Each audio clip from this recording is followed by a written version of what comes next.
হাদিস শরীফে আছে নবী পথ দিয়ে গেলে তিনি বলতেন ওয়ালাইকুম আসসালাম, ওয়ালাইকুম আসসালাম। সাহাবীরা বলতেন নবী গো লোকজন দেখি না, আপনি কাদের সালামের উত্তর দেন? নবী বলতেন পাহাড় আমাকে সালাম দেয়, বৃক্ষ আমাকে সালাম দেয়, পশু পাখি আমাকে দেখলে সালাম দেয়। আরে নবী বাদ দেন মিয়া, আল্লাহর ওলিদের সঙ্গে জানোয়ার কথা বলেছে। শেখ ফরিদউদ্দিন আখতার রহমতুল্লাহ আলাইহি নাম শুনেছেন? ওনার মুরিদের একদিন কয় হুজুর মুরিদ হইলাম 20-25 বছর হয়ে গেল, একদিনও বাড়িতে নিলেন না।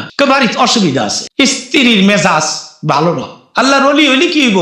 স্ত্রীটা আল্লাহ মিলাই দিছে তেইরা জুইতে, এগুলো আল্লাহর কুদরত, সুবহানাল্লাহ করে। এত বড় আল্লাহর ওলি বিবিটা তেইরা জুইতে, তো মুরিদদের লয়ে গেছে বাড়িতে গিয়া কয় বেগম রে, বেগম টাকা পয়সা আমার না, ওদেরই আটা, ওদেরই পয়সা, আপনি খালি তো পাকাই দিবেন, খাইয়ে যাইব গা জীবনের রাইতর। স্ত্রী আল্লাহর ওলি রে কয় চুল দিয়া পাকামো, চুল দিয়া মানে লাকড়ি নাই তো। অলি আল্লাহ কয় না, চুলগুলো নষ্ট করে আমি লাকড়ি আনি গা। তো মুরিদেরা আবার এগুলো শুনতেছে বাড়ির বাইরে দাঁড়ায়। মুরিদেরা কয় হ্যাঁ, হাজার হাজার মানুষ ওনার ভক্ত, এটা কেমন হুজুর নিজের বউরে মানুষ করতে পারে না? একটু সন্দেহ ঢুকছে কিছু কিছু মুরিদের অন্তরে। তো সন্দেহটা দূর করার লাগে আল্লাহ একটা ব্যবস্থা করেন।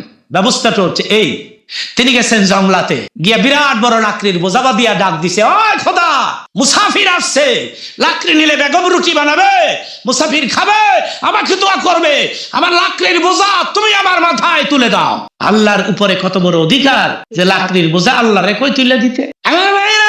ঠিক সেই সময় তিনি নজর করে দেখে জংলার দিক থেকে বিরাট বড় একটা ভাগ আসতেছে। আল্লাহর ওলি বলে, ভাগ রে কি দোষ করেছি, কেন আমারে গাবি? সঙ্গে সঙ্গে বাঘের জবান খুলে যায়, ডাক দিয়ে বলে খাইতে আসি নাই, জংলার ভেতরে বাচ্চাদেরকে নিয়ে আরাম করতেছিলাম, আকাশ থেকে রুটি সারছে, আরাম ছেড়ে দে। আমার শেখ ফরিদ বিরাট বড় বোঝা বেঁধে ফেলেছে, সারে বাঘ আমার শেখ ফরিদের লাকড়ির বোঝা তুই তোর পৃষ্ঠে করে তার বাড়িতে পৌঁছাই দিয়া। আপনাকে খাইতে আসি নাই, বোঝা পিঠে তুলে দেন। বিরাট বড় লাকড়ির বোঝা বাঘের পৃষ্ঠে। এখন বাঘ লড়তে পারে না, একটা লাঠির দরকার।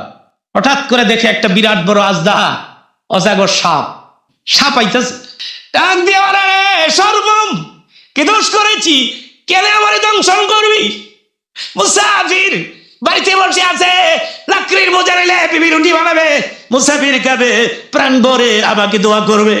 আপনি সাপের জবান খুলে যায়, ডাক দিয়ে বলে, রে আল্লাহর ওলি, গর্তের ভিতরে আরাম করতেছিলাম, আকাশ থেকে রুটি আসছে, আরাম ছেড়ে দে, আমার শেখ ফরিদের হাতের লাঠি হয়ে যা। সাপ বানাইছে লাঠি, বাঘের পৃষ্ঠে লাকড়ির বোঝা।